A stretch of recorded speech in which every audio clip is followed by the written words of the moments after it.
Olen siis Päivi Rajaorko ja työskentelen Haakaheliassa ja olen työstänyt tätä laatukorttia yhdessä tietysti muiden laatutiimin jäsenten kanssa.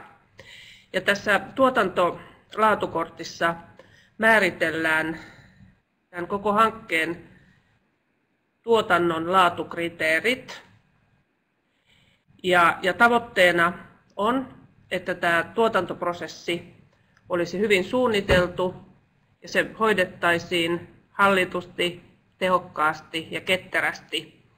Tämä koko Agile AMK-mallihan pyrkii tällaiseen ketterään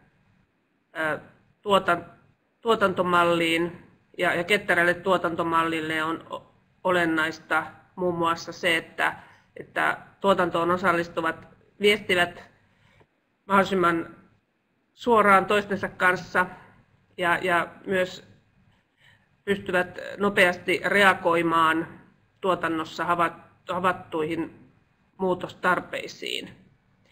Ja suurin osa näistä tuotannon laatukriteereistä niin kytkeytyy tähän MOOC-kurssien määrittelyvaiheeseen ja aika moni näistä kriteereistä on sellainen, että välttämättä sisällön tuottajat ei voi kaikkiin vaikuttaa, että esimerkiksi niin kuin tällä hankkeen projektipäälliköllä Mialla ja muilla toimijoilla on niin kuin sitten ratkaiseva merkitys siitä, että joku laatukriteeri toteutuu.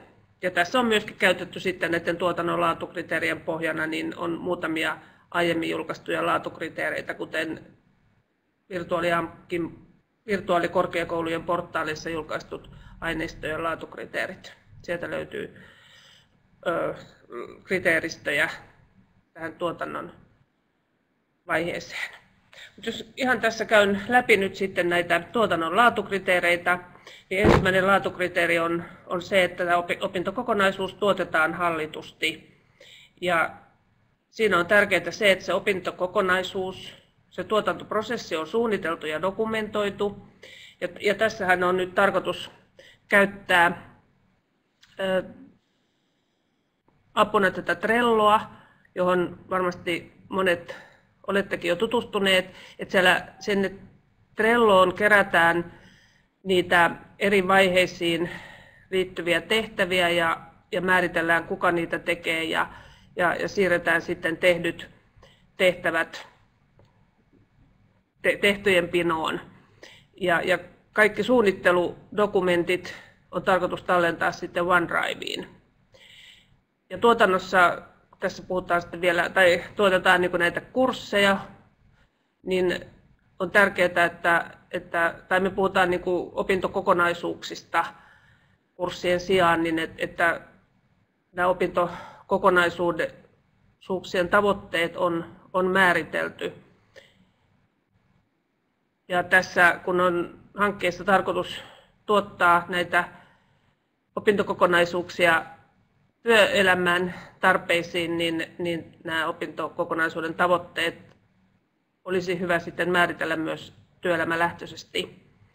Ja sisällön tuottajat pitää perehdyttää laatukriteereihin ja tässä tilaisuudessahan tätä juuri tehdään. Ja laatutiimi, kun on tehnyt nämä laatukriteerit, niin myöskin sitten perehdyttää tässä ja myöhemminkin, jos on tarvetta, niin voi sitten laatutiimin jäseniltä kysyä jotain tarkennuksia näihin laatukriteereihin. Ja sitten tuo valittu pedagoginen lähestymistapa ja käytössä oleva teknologia, että seuraavassa laatukortissa, pedagogiikan laatukortissa vähän sitten avataan tavoiteltua pedagogista lähestymistapaa. Ja teknologiakin on jo valittu, ollaan valittu nyt esimerkiksi oppimisympäristöksi Eliademyn oppimisympäristö ja siihen on ehkä jo osittain sisällöntuottajat perehdytettykin, mutta varmasti perehdytetään sitten tarpeen mukaan vielä enempi. No sitten sisällöntuottajat tulee perehdyttää näihin tekijänoikeusasioihin ja kun tämä on ESR-hanke, niin tässä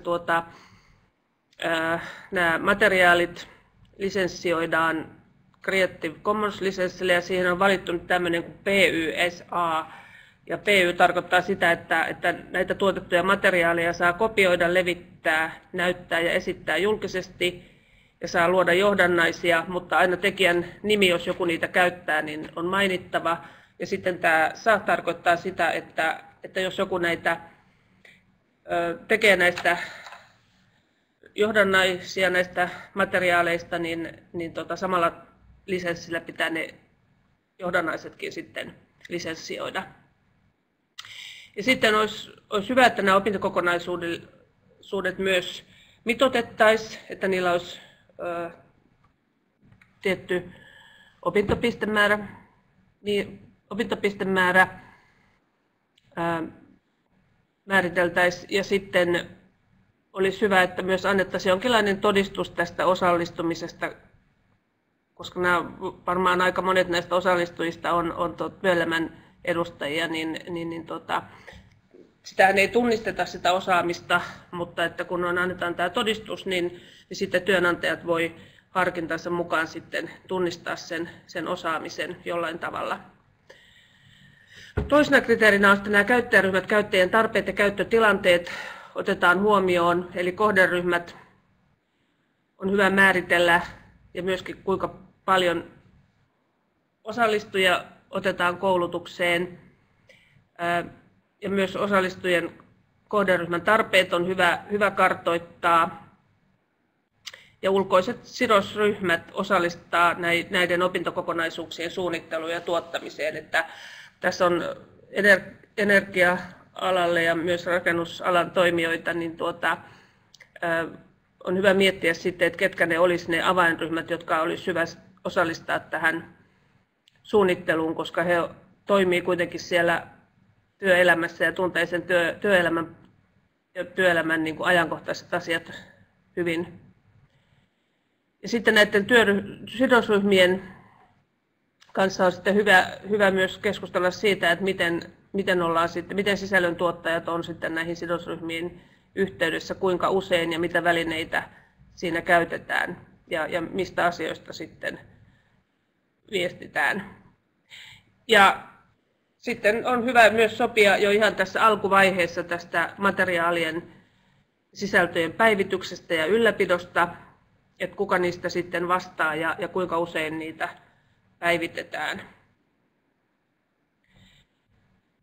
Ja sitten seuraava laatukriteerinä on se, että nämä laatukriteerit huomioidaan tuotannon eri vaiheissa. Eli silloin kun te tuotatte näitä materiaaleja ja muuta aineistoa, niin muistatte aina nämä laatukriteerit sitten huomioida. Ja sitten sisällön tuottajat perehdytetään, tai siis jos sisällön tuottajilla ei ole esimerkiksi tarvittavaa teknistä tai pedagogista koulutusta, niin sitäkin sitten tarjotaan. Pitäisi kartoittaa se, että minkälaista teknistä ja pedagogista tukea te tarvitsette. Se riippuu hyvin pitkälti niistä sisällöistä, että minkälaista sisältöä teette, mutta että jos esimerkiksi teette videoita eikä sisällöntuottajilla ole osaamista videoiden tekemiseen, niin se osaaminen sitten hankitaan jostain muualta. Ja sitten näistä opintokokonaisuuksista toki pitää kerätä palautetta ja myöskin siitä tuotantoprosessista, että tässähän on tutkimustiimi, joka sitten kerää palautetta sisällöntuottajilta siitä, että miten sisällöntuottajat on kokenut tämän Agile AMK-mallin ja tässäkin pyritään toimimaan sitten ketterästi, että kun palautetta saadaan ja on tarpeen tehdä jotain muutoksia siihen tuotantoprosessiin, niin sitten tavoitteena on, että pystytään sitten nopeasti niin kuin muuttamaan sitä tuotantoprosessia tämän palautteen pohjalta.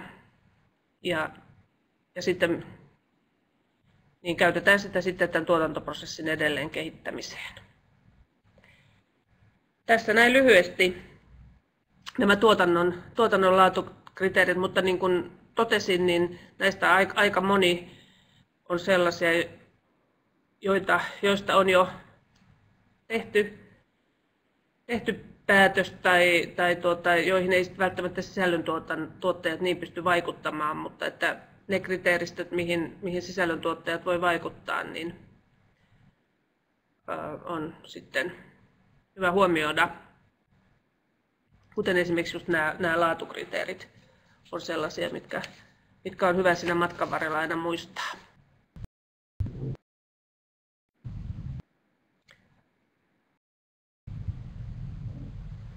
Kiitos Päivi.